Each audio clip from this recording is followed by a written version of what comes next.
Hello everyone, स्वागत है आप सभी का जेन्युइन क्लासेज में। सभी प्यारे विद्यार्थियों को नमस्कार। राजस्थान कर्मचारी चयन बोर्ड आने वाली भर्तियों में सिलेबस में बदलाव करेगा। और दोस्तों, जब से नई सरकार बनी है और जब से बोर्ड के नए अध्यक्ष बने हैं तब से बदलाव की ऐसी न्यूज आ रही है। पहले कहा कि फॉर्म भरते समय अब आपका फेस स्कैन होगा, आपके बायोमेट्रिक होगा, एग्जाम लेते समय होगा। पहले ये अपडेट सामने आई, उसके तुरंत बाद अब सिलेबस में बदलाव करेंगे। तो एग्जाम पैटर्न सिलेबस में बड़ा बदलाव होने जा रहा है। तो दोस्तों, क्या क्या चेंज हो सकते हैं, कौन कौन से टॉपिक चेंज हो सकते हैं, क्या बड़ा बदलाव है, नई भर्ती के लिए आपको क्या पढ़ना चाहिए, क्या नहीं पढ़ना चाहिए, ये सारी बातें करने वाले हैं। तो जो विद्यार्थी आने वाली राजस्थान कर्मचारी चयन बोर्ड भर्तियों की तैयारी कर रहा है उसके लिए महत्वपूर्ण वीडियो होने वाला है, तो अंत तक जरूर देखें। आइए वीडियो को स्टार्ट करते हैं। ठीक है, ये अपडेट है दोस्तों आप लोग के सामने जो वायरल हो रही है और सभी के पास है। आपने देख भी ली होगी, आजकल तो तुरंत ही चीजें वायरल हो जाती है, वीडियो बन जाती हैं। तो यहां पर नई भर्तियों के सिलेबस में होगा बदलाव, पहले से चल रही है भर्तियों में कोई परिवर्तन नहीं। अब जैसे कि यहां पर देखो, ये वाले पॉइंट सबसे पहले मैं आपको पढ़ाता हूं कि इन बदलावों को मिल चुकी है मंजूरी कि भाई बोर्ड के नए अध्यक्ष ने नई सरकार बनते ही बोर्ड में कई तरह के बदलावों की घोषणा की है। बोर्ड नई भर्तियों के आवेदन की प्रक्रिया के दौरान आधार वेरिफिकेशन भी चालू करेगा। इसके साथ ही परीक्षा केंद्र व एंट्री से पहले बायोमेट्रिक व फेस रिकग्निशन होगा, सत्यापन करने की तैयारी है। और अब सिलेबस में बदलाव करने की तैयारी है। तो जो अपनी पशु परिचर भर्ती है, जो पशु परिचर भर्ती है, इसका तो ऑफिशियल नोटिफिकेशन पहले ही जारी हो चुका है। मुझे पता है आप लोग कमेंट क्या करेंगे, तो मैं पहले ही क्लियर कर देता हूं। पशु परिचर भर्ती 2023 का ऑलरेडी ऑफिशियल नोटिफिकेशन आ चुका है, सिलेबस आ चुका है। सिर्फ फॉर्म स्टार्ट होना बाकी है, जो 10 जनवरी तक स्टार्ट हो जाएंगे और एग्जाम अप्रैल से जून में हो जाएगी। सब कुछ तय है। लेकिन अब जो आने वाली भर्ती है, मान लीजिए एलडीसी आएगी, पटवार आएगी, आपके वन रक्षक, वनपाल, जो भी नेक्स्ट आने वाली भर्तियां हैं, चाहे वो सीईटी के अंतर्गत हो चाहे वो सीईटी से बाहर हो, उनमें सिलेबस में बदलाव होगा।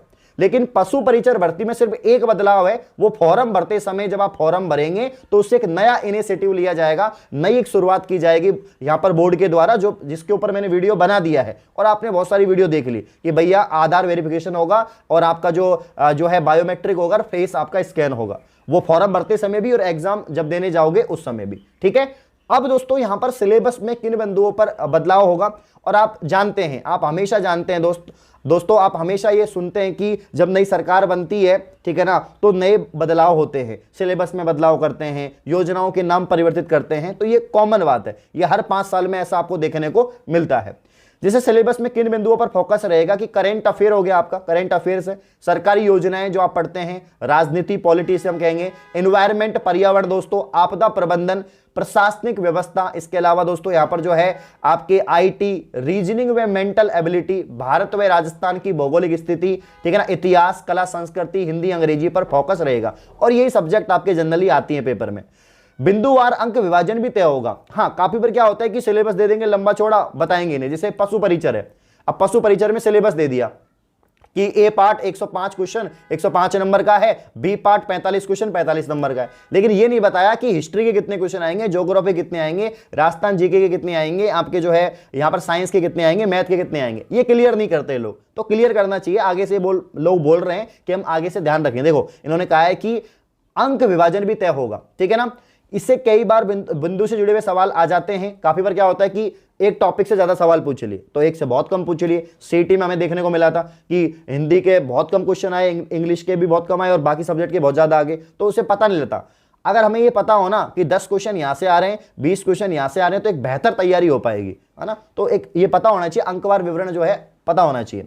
कई बार यहां पर हो गया, पेपर सेट करने वाले इस तरह ध्यान नहीं दे पाते हैं। अब बोर्ड प्रत्येक सिलेबस के अनुसार बिंदुवार अंक विभाजन तय करेगा और वेटेज भी किसका कम है किसका अधिक है वो आपको पता लग जाएगा। ठीक है, यहां पर जो बोर्ड के नए अध्यक्ष आलोक राज जी, उनका क्या यहां पर बयान सामने आया है कि कमेटी की रिपोर्ट आने के बाद हम अगले 1 महीने अपनी रिकमेंडेशन बनाकर विभिन्न विभागों को भेजेंगे और संबंधित विभाग सिलेबस से जुड़े हुए पॉइंट पर विचार करेंगे। इसके बाद अपने सिलेबस में बदलाव करेंगे। यह बदलाव नई भर्तियों में लागू होगा या नई भर्तियों से लागू होगा। जो पुराने नोटिफिकेशन आगे उनसे लागू नहीं होगा। ध्यान दें, नई भर्ती जो अब नई विज्ञप्ति आएगी ना, उससे लागू होगा। जिन भर्तियों की विज्ञप्ति पहले जारी हो चुकी है उनमें कोई बदलाव नहीं होगा, इसलिए पशु परिचर, संगणक, कृषि पर्यवेक्षक वो अब शांत रहे, वो कुछ नहीं कमेंट करे। लेकिन जो आने वाली भर्तियां हैं उनमें बदलाव होगा, साफ साफ कह रहे हैं कि विज्ञप्ति में बताए गए सिलेबस के आधार पर होगी, ये ध्यान रखना, ठीक है ना। तो पुरानी भर्तियों में कोई बदलाव नहीं है जिनका नोटिफिकेशन आ चुका है, लेकिन जिनका नोटिफिकेशन आने वाला है जैसे एलडीसी, मुझे तो इंतजार है कि एलडीसी में क्या होगा, और पक्का बदलाव होने वाला है एलडीसी में, ठीक है ना। और ये बहुत बड़ी भर्ती होने वाली 2024 की। और दोस्तों एक जो राजस्थान की सबसे बहुप्रचलित एग्जाम है और सभी की युवा दिलों की धड़कन है, वो है आपका रीट परीक्षा। सबको लगता है रीट पास करनी है, शिक्षक बनना है, और रीट में हर 5 साल में बदलाव आपने होते देखे। कभी राजस्थानी भाषा को जोड़ देते हैं, तो कभी कौन से टॉपिक को हटा देते हैं, कभी कम कर देते हैं वेटेज, कभी ज्यादा कर देते हैं। तो नई सरकार बनी है तो रीट में खलबली मचेगी और सीईटी में भी खलबली मचेगी, इन दोनों में बड़ी खलबली मचने वाली है। तो इंतजार है कि रीट में क्या होता है और सीईटी में क्या होता है, ठीक है ना। तो ध्यान रखो, बाकी पढ़ते रहो। मैं तो यही कहूंगा कि जो कॉमन सिलेबस है उसमें तो कुछ होगा नहीं, जीके रहेगी, है ना, महाराणा प्रताप ही रहेंगे, और अकबर के बारे में जो नॉलेज है वो वही रहेगी, उसमें तो कोई चेंज होने वाला नहीं है। कुछ पॉइंट हटा सकते हैं, कुछ जोड़ सकते हैं, ये कर सकेंगे, ठीक है ना, ये बात ध्यान रखनी है। अब मैं ये कहूंगा कि तैयारियों में जुट जाओ, क्योंकि धमाका होने वाला है, वैकेंसी पर वैकेंसी आएगी 2024 में। 2023 गई मानो, अब तो सेलिब्रेशन टाइम आ गया, ठीक है ना। तो 29 तारीख है, फिर 30, 31 सेलिब्रेशन टाइम है। तो new year special cell live हो चुकी है, अप टू 90% डिस्काउंट आपको मिल रहा है सभी बैचेज पर। अगर आप एलडीसी की तैयारी करना चाह रहे हैं, सीईटी की, पटवार की तैयारी करना चाह रहे हैं, जिसका बहुत जल्दी नोटिफिकेशन आएगा और बहुत जल्दी भर्ती होगी, एग्जाम भी होगी, नौकरी बैच मात्र 499 में दोस्तों कंप्लीट आपको मिल रहा है। ये 999 का कोर्स है जो 499 का मिल रहा है।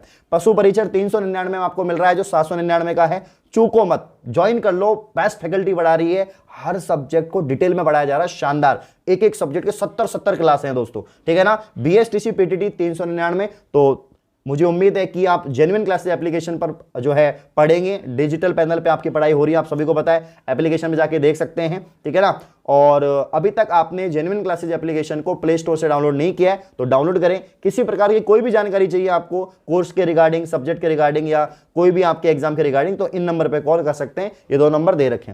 इस प्रकार की और अपडेट पाने के लिए आप चैनल को सब्सक्राइब करें। धन्यवाद।